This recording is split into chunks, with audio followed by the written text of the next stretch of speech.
Selamat datang di channel Pemuja Malam. Jangan lupa like, share, and subscribe ya. Terima kasih. Chapter 64. Menjaga perasaan. Ayo, kita semua sekarang pergi ke area belakang dan melakukan pesta kebersamaan kita di sana, ucap Delia sambil berusaha untuk mendorong kursi rodanya sendiri. Biarkan aku membantumu, Delia, ucap Takeshi sambil menatap kepada Delia, yang langsung menggelengkan kepalanya dan menolak niat baik seorang Takeshi Yamada. Kau temanilah calon istrimu, dia masih asing dengan kediamanku.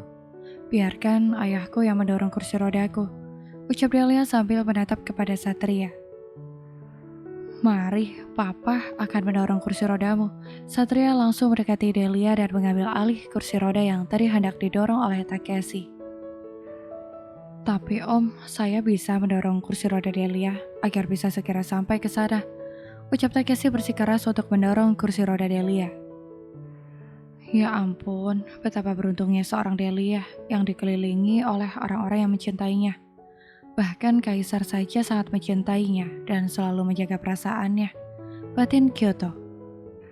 Sambil terus menatap interaksi antara Takeshi dan Satria, yang sedang berebut untuk mendorong kursi roda Delia yang ada di hadapannya.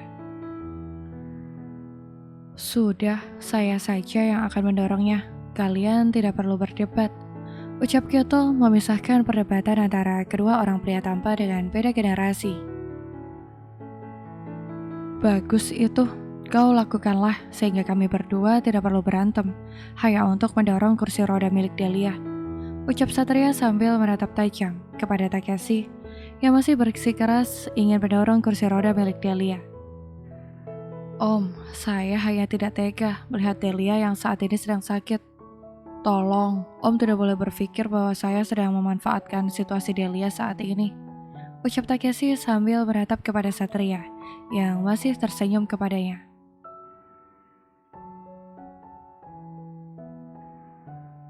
Kaisar saat ini sedang berada di taman yang jaraknya tidak terlalu jauh dari kediamannya. Tuan, mau sampai kapan kita berada di sini? Bukankah lebih menyenangkan kalau Tuan bergabung dengan mereka dan menikmati pesta yang ada? Tanya sopir pribadi Kaisar sambil menatap kepada tuannya. Tidak apa-apa, aku hanya ingin menyendiri di sini. Kalau kebosan, pulanglah. Toh di sini juga tidak terlalu jauh dengan rumah. Aku bisa jalan kaki nanti, ucap Kaisar berkata kepada sopirnya. Bukan seperti itu maksud saya, Tuan. Tetapi saya tidak tega melihat Anda di sini hanya sendirian saja bersama saya, ucap sopir itu sambil menatap Kaisar. Tidak apa-apa, kau pulanglah. Pasti keluargamu sudah menunggumu. Aku akan menunggu sebentar lagi. Kau boleh membawa mobilnya, nanti aku akan jalan kaki menuju rumah, ucap Kaisar sambil mengulas senyum kepada sopirnya. Mari Tuan, saya antarkan saja. Saya tidak enak kalau harus meninggalkan Anda di sini sendirian. Nanti Nyonya Delia pasti akan marah pada saya, ucap sang sopir sambil menatap Kaisar. Sudahlah, jangan pikirkan apapun. Kau pulang saja. Aku tidak apa-apa kok. Aku hanya ingin menyendiri saja di sini.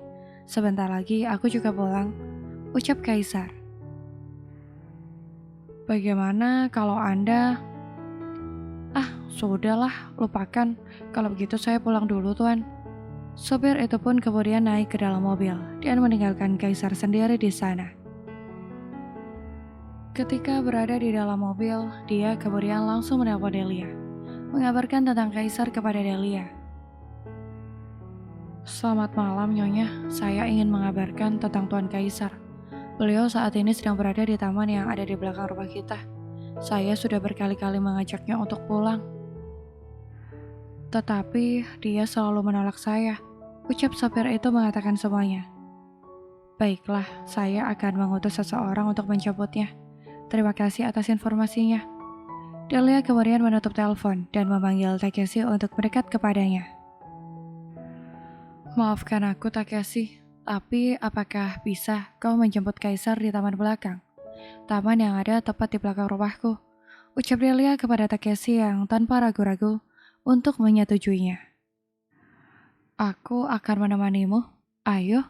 Kyoto langsung menarik tangan Takeshi dan bergegas masuk ke dalam mobil untuk menjemput Kaisar. Kau semangat sekali kalau berhubungan dengan kakakku, ucap Takeshi cemerut. Kyoto hanya tersenyum simpul mendengarkan perkataan Takeshi. Apa segitunya kau mencintai kakakku? Padahal dia sudah punya istri dan anak. Tanya Takeshi dengan ketus. Aku hanya mengidolakannya. Dulu memang sempat kalau aku berpikir mencintainya. Tapi sekarang tidak lagi karena sudah ada laki-laki yang kucintai. Ucap Kyoto sambil tersenyum manis kepada Takeshi. Takeshi mengerutkan keningnya karena dia bingung dengan apa yang dikatakan oleh Kyoto. Apa maksudnya? Tanya Takeshi. Iya, aku sekarang sudah jatuh cinta kepada laki-laki yang lain dan aku sangat mencintai dia. Ucap Kyoto sambil menaik turunkan alisnya dan terus menggoda Takeshi. Sudahlah, aku tidak mau berbicara denganmu lagi. Kau selalu saja membuatku menjadi tidak senang. Ucap Takeshi marah-marah. Apa kau tahu, kau itu sangat keren kalau lagi marah seperti ini. Kau sungguh sangat menggemaskan sekali. Ucap Kyoto sambil mencubit kedua bibir Takeshi. Kau tersenyum di atas penderitaan orang lain. Apa kau tahu? Saat ini aku sedang marah karena kau mengaku telah mencintai laki-laki lain. Padahal aku adalah calon suamimu. Ucap Takeshi kesal dan memilih untuk langsung tancap gas dan segera berangkat ke taman di mana Kaisar saat ini sedang di sana. Kenapa kau tidak bertanya padaku siapa laki-laki yang kucintai? Tanya Kyoto. Aku tidak perlu tahu, bagiku yang penting kau tidak membawanya ke hadapanku dan tetap menghormati pernikahan kita nanti. Ucap Takeshi tanpa melirik kepada Kyoto. Kenapa kau tidak peduli dengan siapa aku jatuh cinta? Ucap Kyoto gemas sambil terus mengguncangkan tangan Takeshi yang sedang menyetir. Fokus dan keseimbangan Takeshi jadi terganggu, sehingga membuat mobil mereka agak oleng. Takeshi kemudian memilih untuk menginjak rem dan menatap horor kepada Kyoto yang kini ketakutan kepadanya. Pernikahan kita itu sedang dibicarakan ya, jadi kau tidak usah berencana untuk bunuh diri hari ini, ucap Takeshi dengan ketus. Ya maaf, aku gak maksud mencelakai kita berdua kok, hanya saja kenapa kau tidak berminat untuk mengetahui laki-laki yang kucintai, tanya Kyoto kesal. Kalau kau mau mengatakannya, tinggal katakan saja. Kenapa harus menunggu aku bertanya? Kau sungguh kekanakan sekali. Rutuk Takeshi merasa kesal karena hampir saja dirinya dan mobilnya nyungsep ke parat gara-gara perbuatan Kyoto. Aku tidak memberitahumu kalau kau tidak bertanya, ucap Kyoto sambil cemberut kepada Takeshi. Kau benar-benar merepotkan, ucap Takeshi kemudian dia pun mulai fokus untuk menyetir kembali. Setelah sampai di taman yang dimaksud oleh Delia, Takeshi kemudian mengedarkan pandangannya dan mencari keberadaan Kaisar saat ini. Tuh, Kaisar ada di ayunan, mau kau atau aku yang mendekatinya? Tanya Kyoto sambil menatap Takeshi. Kita bertemu dengan dia bersama saja, ucap Takeshi agak ragu karena dia tidak tahu saat ini apa yang dipikirkan oleh Kaisar tentangnya dan juga keluarganya. Kenapa tampaknya kau dan Kaisar tidak akur? Apakah kalian ada masalah? Tanya Kyoto penasaran. Sudahlah, lebih baik kau tidak usah banyak tahu tentang masalah keluarga kami, agar hidupmu damai dan tidak perlu memikirkan masalah kami semua. Ucap Takeshi menolak untuk menjelaskan permasalahannya dengan Kaisar. Kau tidak perlu tahu aib keluargaku, cukup kau tahu bahwa kami baik-baik saja. Batin Takeshi sambil melirik sekilas kepada Kyoto, yang saat ini sedang menggenggam tangannya. Kau kenapa sih berjalan saja harus menggenggam tanganku? Apa kau takut kepleset? Tanya Takeshi sambil menatap kepada Kyoto yang memutar bola matanya dengan malas. Sudah, jadi laki-laki itu gak usah cerewet. Memangnya kau tidak suka kalau aku memegang tanganmu? Tanya Kyoto. Tidak apa-apa sih kalau kau ingin berjalan sambil memegang tanganku. Aku tidak keberatan kok, hanya saja bagaimana kalau laki-laki yang kau cintai melihatmu melakukan ini padaku? dia pasti akan marah padamu dan akan meninggalkanmu. Ucap Takeshi sambil menatap kepada Kyoto. Apa kau khawatir padaku? Tanya Kyoto penasaran. Berhentilah melakukan hal seperti itu, kau tidak lucu sama sekali. Ucap Takeshi tidak senang. Kenapa? Tanya Kyoto heran. Karena aku takut kalau sampai aku akan benar-benar jatuh cinta padamu. Dan aku tidak bisa melepaskanmu suatu saat nanti. Ucap Takeshi sambil menatap kepada Kyoto. Kenapa kau ingin melepaskanku? Apakah kau berencana untuk bercerai denganku? Tanya Kyoto dengan hati berdebar. Kalau kau mencintai laki-laki lain, tentu saja aku harus menceraikanmu. Tentu kau pun suatu saat akan memimpikan untuk hidup bersama dengannya, bukan? Tanya Takeshi sambil menatap kepada Kyoto. Aku hanya ingin bersamamu, tentu saja kalau kau menginginkanku. Tapi kalau kau tidak menginginkanku, apa boleh buat? Tentu aku harus mengikhlaskanmu. Batin Kyoto sambil melirik sekilas kepada Takeshi, yang terus berjalan mendekati Kaisar yang saat ini sedang menundukkan kepalanya. Kak Kaisar, Delia mengutusku untuk segera menjemputmu. Cepatlah pulang, karena dia khawatir denganmu. Ucap Kyoto sambil menatap kepada Kaisar yang tampaknya tertidur di ayunan. Kyoto mendekati Kaisar dan berusaha untuk menguncangkan tubuhnya agar Kaisar terbangun. Tetapi tiba-tiba saja tubuh Kaisar terjatuh dari ayunan, sehingga membuat Kyoto merasa terkejut dibuatnya. Ya ampun, apa yang sudah terjadi dengan kakakmu? Takeshi, cepat periksa, perintah Kyoto kepada Takeshi. Takeshi memeriksa keadaan Kaisar yang ternyata jatuh pingsan. Dia demam, keningnya panas sekali. Ayo, sekarang kita bawa Kaisar ke rumah sakit saja. Nanti yang lain biar menyusul. Ya ampun, sebenarnya apa yang terjadi padamu? Kenapa kau sampai pingsan seperti ini? Dan hanya sendirian di sana? Monolog Kyoto sambil terus menatap wajah Kaisar yang begitu pucat.